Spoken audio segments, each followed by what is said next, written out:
In June 1945, American forces completed their occupation of Saipan, the largest island in northern Mariana Chain. Located approximately 1,200 miles south of Tokyo, declassified Pacific Fleet reports indicate that between 22,000 and 25,000 Japanese civilians remained on the island following the cessation of major combat operations. The majority of these civilians were concentrated in the southern villages, separated from the 30,000 Japanese military personnel who had defended the island during Operation Forager the previous summer. The civilian population consisted primarily of farmers, merchants, and families of military support personnel. War Department records from August 1945 document that approximately 60% were women and children, with males over age 15 having been conscripted into labor battalions or militia units during the final months of the campaign. Military intelligence assessments noted severe malnutrition among the civilian population, with medical surveys conducted by the 27th Infantry Division reporting widespread cases of dysentery, beriberi, and typhus. If you appreciate documentary content based on primary sources and military records, please like this video and subscribe to the channel. Leave a comment indicating where you're watching from today. Japanese military authorities on Saipan had distributed specific instructions to civilians regarding American capture. Translated documents recovered by the 2nd Marine Division Intelligence Section reveal that civilians were told American forces would commit atrocities against prisoners. These documents, classified as psychological warfare materials by post-war analysts, specifically instructed women to commit suicide rather than surrender. The instructions reflected a broader pattern documented across Japanese-held territories in the Pacific, where military commanders issued similar directives to civilian populations on Tinian, Guam, and Okinawa. The strategic significance of Saipan made civilian control a priority for American occupation authorities. The island served as a base for B-29 bomber operations against the Japanese home islands, and the presence of a large civilian population created logistical and security challenges for the occupation command. General Douglas MacArthur's headquarters issued specific protocols for civilian detention, based on Geneva Convention standards and previous experiences with civilian populations in the Philippines and New Guinea. The United States military had established comprehensive protocols for handling enemy civilians by mid-1945, developed through 3 years of Pacific operations. Army Field Manual 27-10, issued in October 1940 and revised in July 1944, outlined specific requirements for civilian detention. These regulations mandated the separation of military and civilian prisoners, provision of adequate food and medical care, and protection from violence or exploitation. Pacific Command under Admiral Chester Nimitz issued additional directives specific to Japanese civilian populations. Declassified Navy Department records show that these directives emphasized restraint in personal conduct, mandatory use of translators for all civilian interactions, and prohibition of unauthorized entry into civilian detention areas. Military police units received specialized training in civilian control procedures before deployment to occupied territories. The 27th Infantry Division, responsible for Saipan's occupation, implemented these protocols through a network of temporary detention camps established in former Japanese military facilities. Unit records indicate that American forces designated separate enclosures for men, women, and children, with armed guards posted at perimeter checkpoints rather than within residential areas. This arrangement reflected standard occupation procedures developed during operations in the Marshall Islands and adapted for larger civilian populations.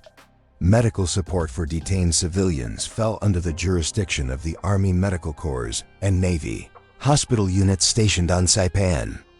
War Department reports document that medical personnel treated civilians according to the same standards applied to American casualties, with priority given to children and pregnant women.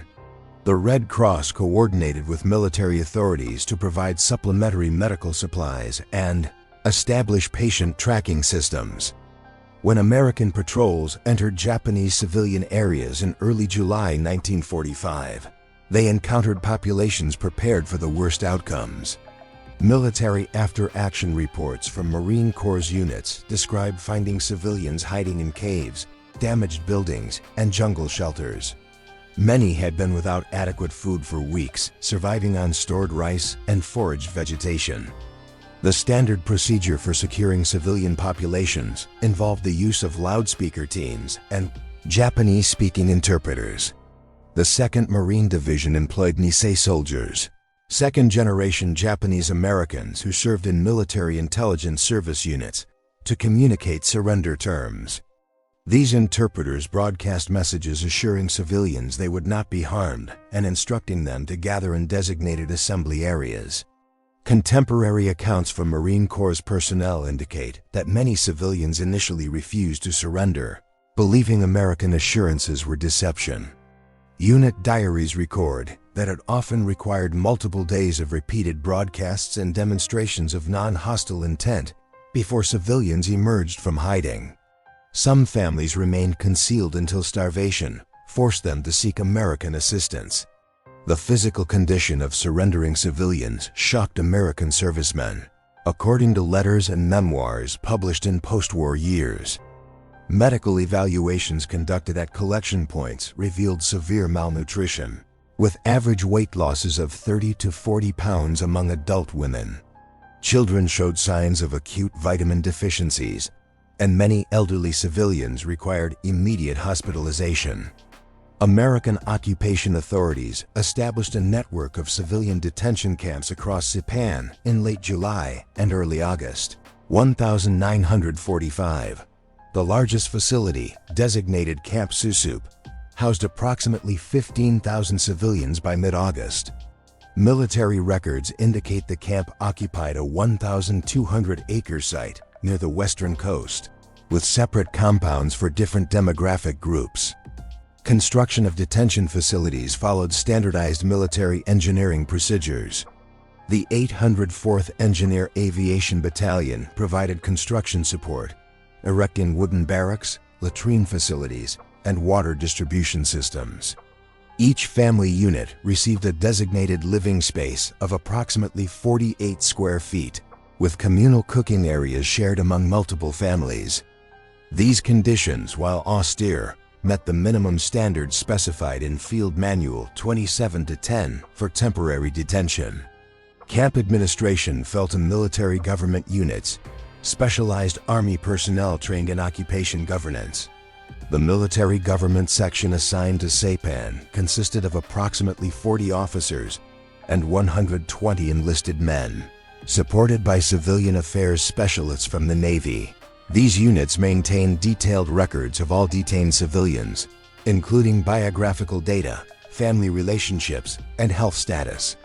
Security procedures required armed guards at all camp perimeters, with additional checkpoints at internal boundaries between different detention areas. Guard duty rotations typically lasted 4 hours, with standing orders prohibiting guards from entering civilian living areas except in emergencies. This policy reflected both security concerns and behavioral standards designed to prevent inappropriate conduct between guards and detainees. Feeding detained civilians presented significant logistical challenges for occupation authorities. Supply officers calculated that the civilian population required approximately 30 tons of food daily, in addition to supplies needed for military personnel. Quartermaster Corps records show that initial food distributions consisted primarily of military C rations and K rations, supplemented by captured Japanese rice stocks. By late August 1945, supply ships began delivering bulk food supplies specifically for civilian populations. These shipments included rice, flour, canned vegetables, powdered milk, and salt. Nutritionists attached to the Army Medical Corps developed meal plans providing approximately 2,000 calories per adult per day, adjusted for children and elderly detainees. Distribution occurred twice daily, with civilians receiving food through designated collection points within each camp compound. Medical care for detained civilians operated through a network of aid stations and field hospitals. The Navy established a 200-bed hospital facility at Camp Susup, staffed by doctors, nurses, and corpsmen from the fleet hospital units. Medical personnel conducted initial health screenings of all detained civilians, documenting pre-existing conditions and identifying individuals requiring immediate treatment. Common medical problems included malnutrition-related diseases, parasitic infections, and untreated wounds. Hospital records indicate that medical staff treated approximately 300 civilians daily during August 1945, with the most serious cases evacuated to larger hospital ships offshore. Children received priority for treatment of conditions such as dysentery and tuberculosis, which posed risks of epidemic spread within crowded camp conditions. The Red Cross played a coordinating role in medical operations, providing additional medical supplies and establishing patient tracking systems. Red Cross representatives visited camps regularly, documenting conditions and facilitating communication between detainees and medical staff. These visits formed part of the organization's mandate to monitor treatment of prisoners and detained civilians under international humanitarian law. The United States military maintained strict disciplinary codes governing servicemen's conduct toward detained civilians. Articles of War, the military legal code in effect during World War II, specified severe penalties for sexual assault, theft from civilians, or unauthorized violence. Courts-martial records from the Pacific Theater document that military authorities prosecuted violations of these standards, with convictions resulting in prison sentences or dishonorable discharge. On Saipan, commanding officers issued explicit orders regarding interaction with Japanese civilians. The 27th Infantry Division's general orders prohibited soldiers from entering civilian living areas without authorization, required the presence of translators during any necessary interactions, and mandated immediate reporting of any misconduct allegations. Military police units maintained jurisdiction over investigating violations. Guard units received specific training in appropriate conduct before assignment to detention camps. Training emphasized the importance of maintaining professional distance, avoiding unnecessary physical contact, and treating detainees with dignity consistent with military regulations. Officers conducted regular inspections to ensure compliance with behavioral standards. Historical analysis of military records from this period shows that violations of conduct standards did occur, though at lower rates than in some other theaters. Military courts-martial records document several cases of theft, unauthorized entry into civilian areas, and inappropriate behavior. These cases resulted in disciplinary action, demonstrating that command authorities enforced stated policies. The relative absence of large-scale violations has been attributed by military historians to several factors: strong command emphasis on discipline, the presence of military police oversight, clear articulation of behavioral expectations, and the temporary nature of the detention situation. Additionally, many servicemen anticipated rapid demobilization following Japan's surrender, creating incentives to avoid disciplinary problems that might delay their return home. The International Committee of the Red Cross established communication services for detained Japanese civilians on Saipan in August 1945. These services operated under the organization's mandate to facilitate contact between separated family members during wartime. Red Cross representatives provided writing materials and collected letters for transmission to Japan through neutral countries. The letter program began after Red Cross officials negotiated access to detention camps with American military authorities. Initial distributions included paper, pencils, and instruction sheets in Japanese explaining the service. Civilians could write brief messages to family members, which Red Cross staff collected, cataloged, and forwarded through Switzerland to Japanese Red Cross representatives. Military records indicate that approximately 8,000 letters were collected during the program's first month of operation. The volume of correspondence overwhelmed initial processing capabilities, requiring additional Red Cross personnel to manage the backlog.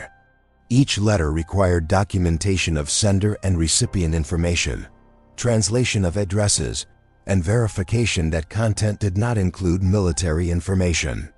Delivery of letters to Japan faced significant obstacles during late 1945. The Japanese postal system had been severely disrupted by bombing campaigns, and many addresses proved impossible to verify. Red Cross records suggest that approximately 40% of letters reached their intended recipients by early 1946, with many others delayed or lost due to destruction of recipient communities. The psychological impact of the letter service on detained civilians was noted by American personnel. Medical staff observed improved morale among detainees who participated in the program, even before receiving replies. The ability to communicate with family members appeared to reduce anxiety and depression among the detained population. Japanese military propaganda targeting civilian populations intensified during the final year of the Pacific War. Declassified intelligence reports document extensive distribution of leaflets, posters, and radio broadcasts warning civilians about American treatment of prisoners.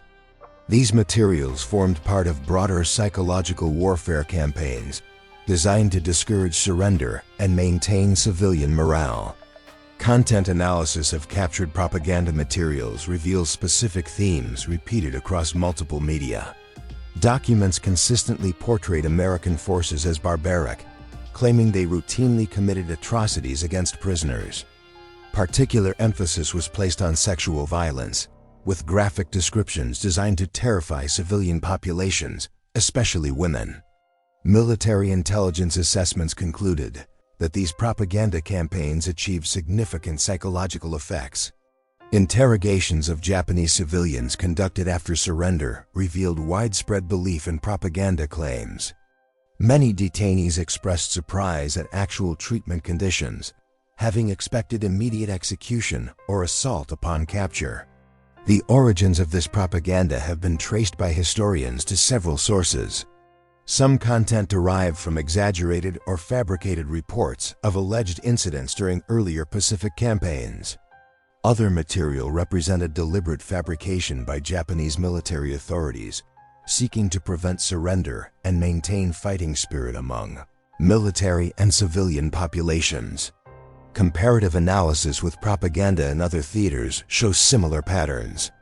German propaganda in Europe employed comparable themes regarding Soviet treatment of civilians, while Soviet propaganda made equivalent claims about German forces.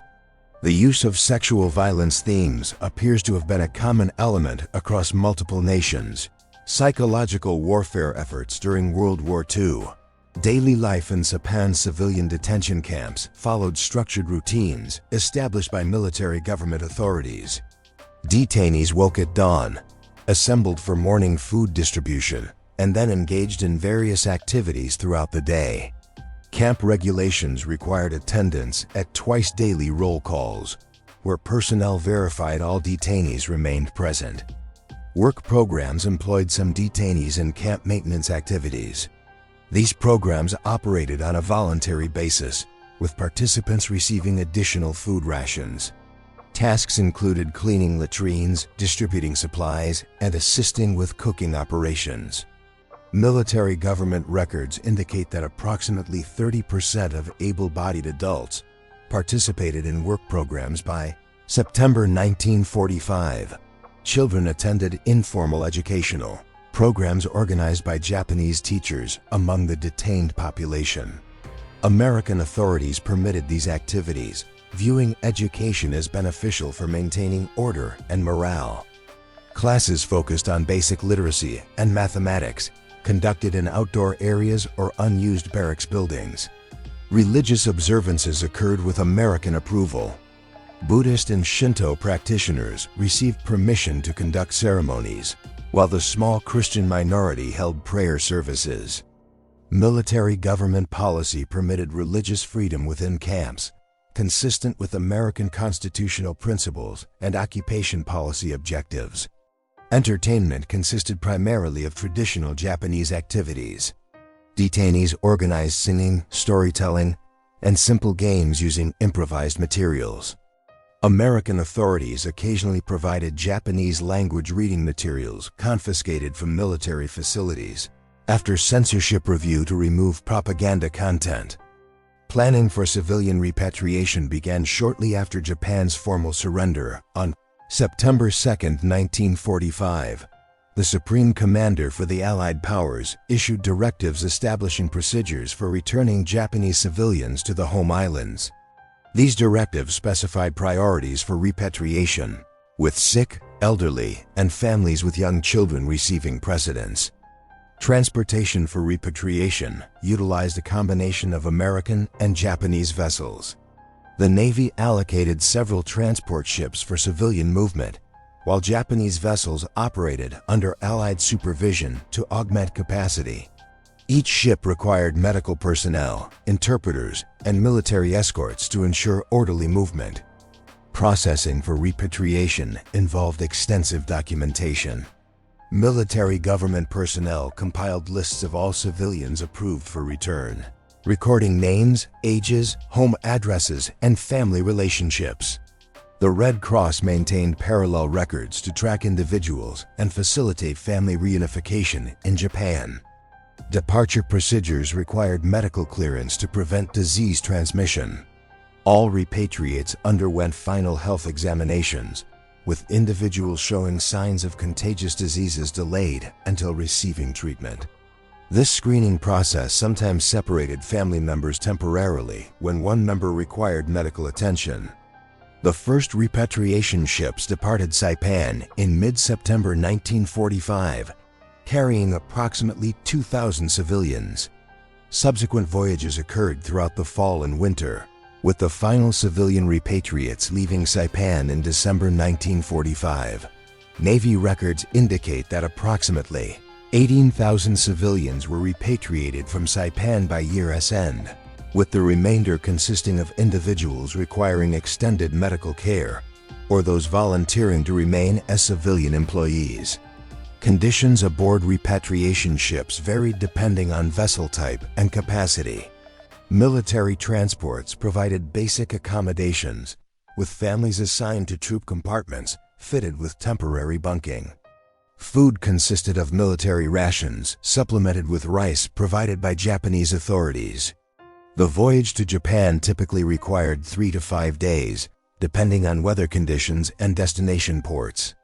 Returning civilians arrived at Japanese ports to find a nation devastated by war. American bombing campaigns had destroyed major cities, with Tokyo, Osaka, Nagara, and other urban centers showing extensive damage. The Japanese government, operating under Allied occupation, struggled to provide basic services to its population. Reception facilities for repatriates operated at major ports, including Yokohama, Kobe, and Hakata.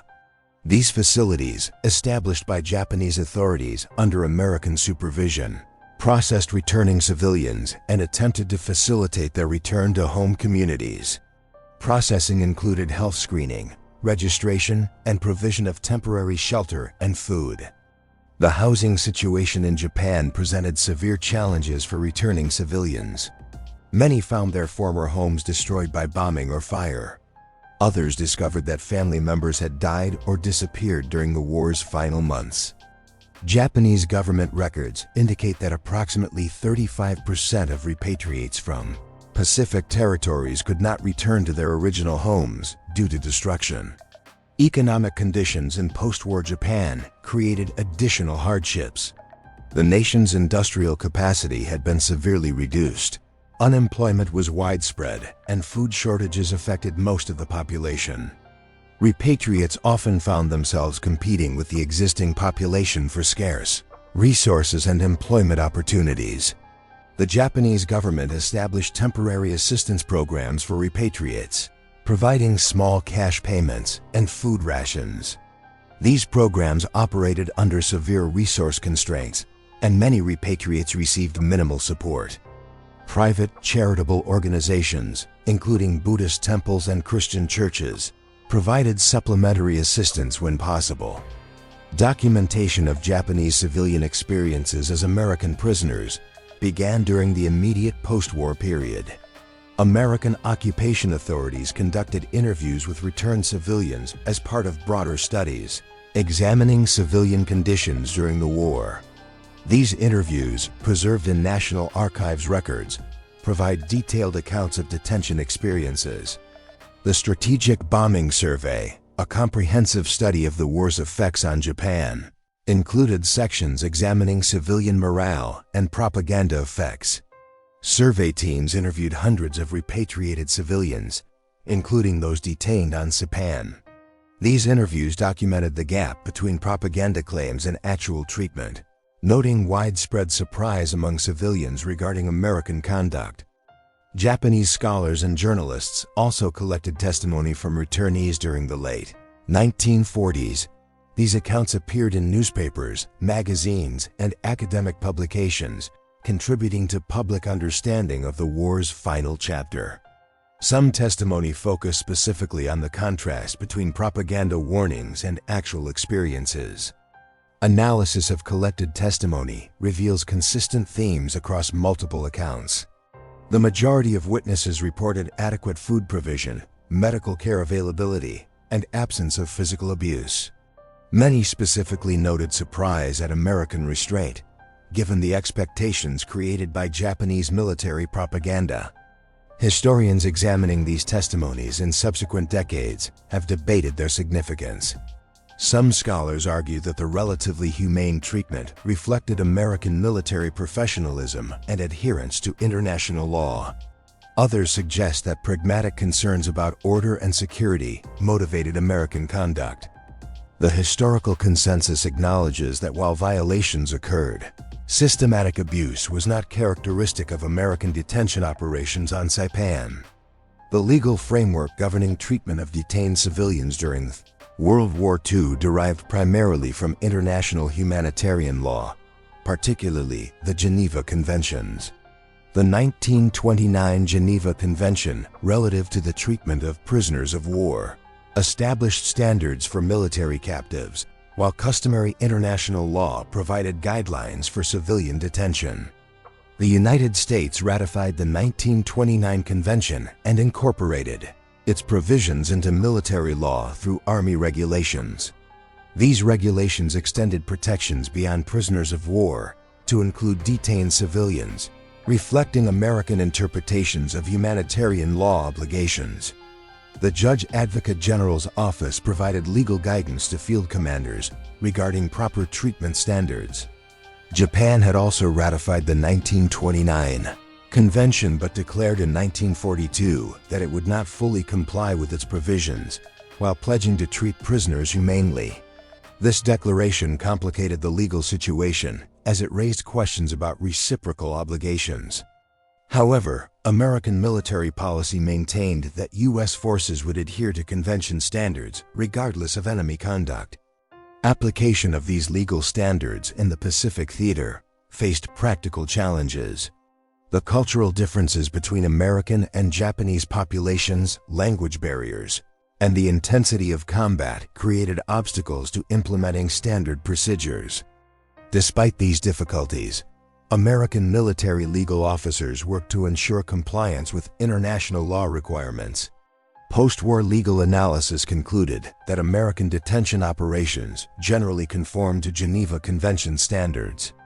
International Committee of the Red Cross reports, while noting some deficiencies in initial stages, documented overall compliance with humanitarian law principles. These assessments influenced subsequent development of international law governing civilian protection during armed conflicts. The conduct of American servicemen toward Japanese civilians reflected multiple psychological and institutional factors. Military psychology research conducted during and after World War II examined how combat experience affected soldiers' behavior in occupation situations. Studies found that clear command guidance and strong unit discipline significantly influenced individual conduct. Combat veterans serving on Saipan in 1945 had experienced intense fighting during previous campaigns. Many had participated in battles on Guadalcanal, Tarawa, Saipan itself during Operation Forager, and other Pacific engagements. Psychological assessments noted that combat experience could either increase aggression or, conversely, reduce it through combat exhaustion. The military's emphasis on discipline and professional standards counteracted potential negative effects of combat stress. Unit cohesion, strong leadership, and clear behavioral expectations created an environment where standards could be maintained. Military police presence and the threat of court-martial provided additional deterrence to misconduct. Psychological research also examined American servicemen's attitudes toward Japanese civilians. Studies found that most servicemen distinguished between Japanese military personnel, whom they viewed as enemies, and civilians, especially women and children, whom they often viewed with sympathy once actual contact occurred. This distinction helped moderate conduct in detention situations. The rotation of troops also affected behavior. By mid-1945, some units on Saipan consisted of recent arrivals with limited combat experience, while others contained veterans awaiting demobilization. Command authorities sometimes specifically selected units with stable discipline records for detention camp duty, recognizing the importance of reliable conduct in these assignments. The experiences of Japanese civilians detained by American forces became part of Japan's complex post-war memory.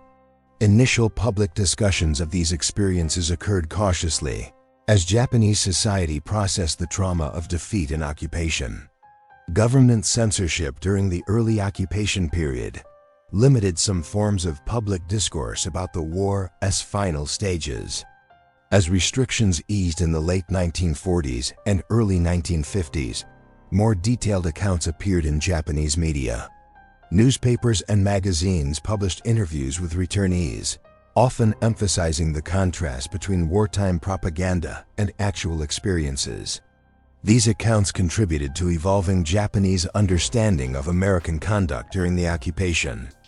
The integration of these memories into broader historical narratives proved complex. Some Japanese commentators emphasized humane American treatment as evidence of cultural superiority, while others viewed it more neutrally as professional military conduct. Conservative voices sometimes expressed discomfort with narratives that contradicted wartime propaganda, seeing them as undermining national dignity. Educational materials developed for Japanese schools in the post-war period addressed civilian experiences during the war's final stages. These materials generally presented factual accounts of detention conditions, though the level of detail varied depending on political climate and educational philosophy. The goal was to educate new generations about the war while promoting reconciliation with the United States. Individual memory preservation occurred through personal diaries, family oral histories, and community memorial activities. Some former detainees maintained correspondence with each other, sharing experiences and supporting mutual understanding of their shared history. These personal networks helped preserve detailed memories that might otherwise have been lost. Comparative analysis of civilian detention operations during World War II reveals significant variations in treatment standards across different theaters and nations. American detention operations in the Pacific can be compared with similar operations in Europe, as well as with Axis powers' treatment of detained civilians. In the European theater, American forces detained German civilians during occupation operations in 1944–1945. Treatment protocols resembled those employed in the Pacific, with emphasis on Geneva Convention compliance and professional military conduct. Some differences emerged due to different cultural contexts and the larger scale of European displacement operations. British and Commonwealth forces implemented similar detention procedures for Japanese civilians in Southeast Asia and the Pacific. Commonwealth protocols, while comparable to American practices, sometimes differed in administrative details and command structure. Coordination between Allied forces ensured general consistency in treatment standards. Soviet treatment of Japanese civilians in Manchuria and the Kuril Islands differed substantially from American practices. Historical records document harsher conditions, forced labor employment, and higher mortality rates in Soviet detention. These differences reflected different military cultures, resource constraints, and political objectives. Japanese detention of Allied civilians provides the starkest contrast. Allied civilians interned by Japan faced severe hardships, including inadequate food, limited medical care, and widespread abuse. Mortality rates in Japanese internment camps significantly exceeded those in American detention facilities. These differences underscore the varying application of humanitarian principles during the conflict. German treatment of detained civilians also varied significantly depending on population group. While some civilian populations received treatment approaching minimal standards, others, particularly in Eastern Europe, faced systematic brutality. The Nazi regime's ideological commitments resulted in treatment far removed from international law requirements. The experiences of World War II, including civilian detention operations, significantly influenced post-war development of international humanitarian law.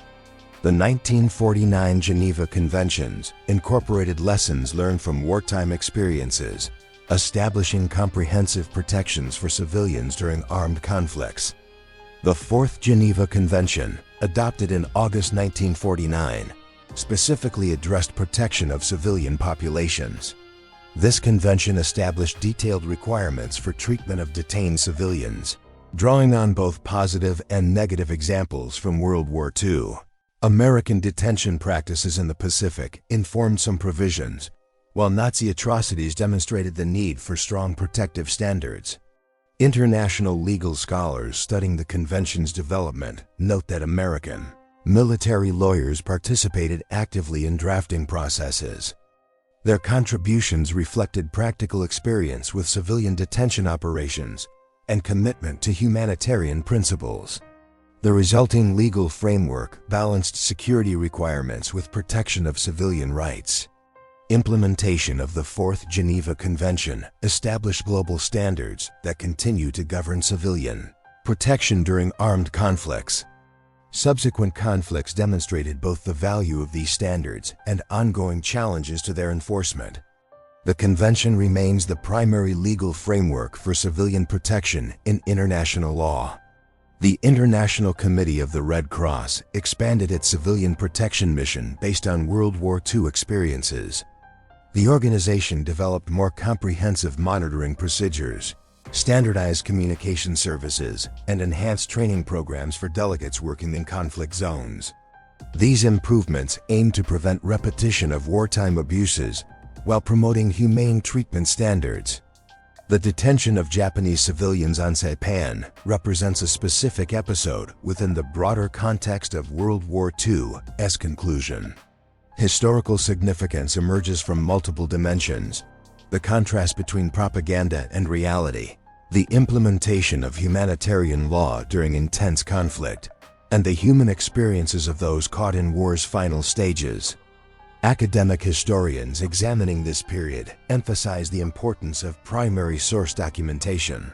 Military records, personal testimonies, and official reports provide evidence for understanding what occurred and why.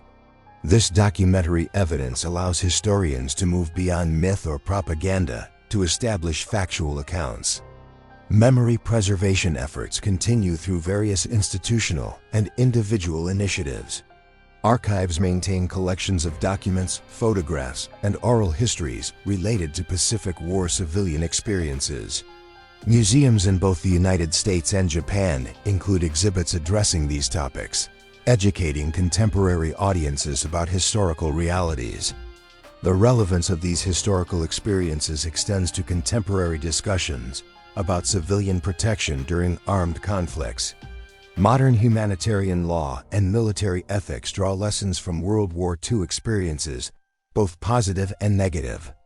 The standards applied on Saipan, while meeting basic requirements, also revealed challenges that continue to face military forces operating in civilian populations. Educational programs addressing World War II increasingly include attention to civilian experiences. This approach provides more complete understanding of the war's impact beyond military operations and strategic outcomes.